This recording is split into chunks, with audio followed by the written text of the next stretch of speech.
মুসলমান ঘরের ছেলে মেয়েরা পাড়া তরুণেরা এ নবী পাকের প্রেমিকেরা আল্লাহ নবী সাহাবা হুজুরদেরকে বললেন, বাবা সাহাবা তোমার আমরা উম্মাতানিদেরকে বলে দাও তারা যেন জান্নাতের বাগান দেখলে একটু বসে যায়, একটু হাজিরা দিয়ে দেয়। সাহাবা হুজুরা জিজ্ঞাসা করলেন, ইয়া রাসূলুল্লাহ, ইয়া হাবিবাল্লাহ, হুজুর দুনিয়া জমিনে জান্নাতের বাগান আবার কোথায়? আল্লাহ নবী বললেন, বাবা সাহাবারা, ক্বালা গালাকা যিকর, যেখানে আল্লাহ পাকের জিকির হয় ওই জায়গাটা হলো দুনিয়া জমিনে জান্নাতের বাগান।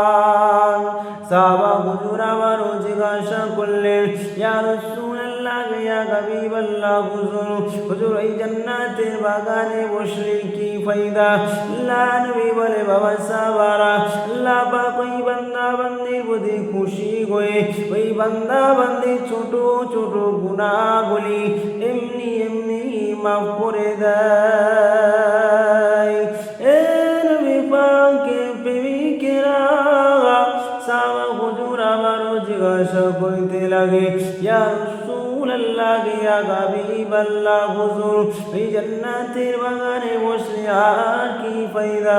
আল্লাহ নবী বলে, বাবা সাহাবারা, আল্লাহ পাকের মালায়েকা ফেরেশতারা ওই জান্নাতের বাগানে আসে, জান্নাতের বাগানে এসে আল্লাহ পাকের মালায়েকা ফেরেশতারা আল্লাহ দরবারে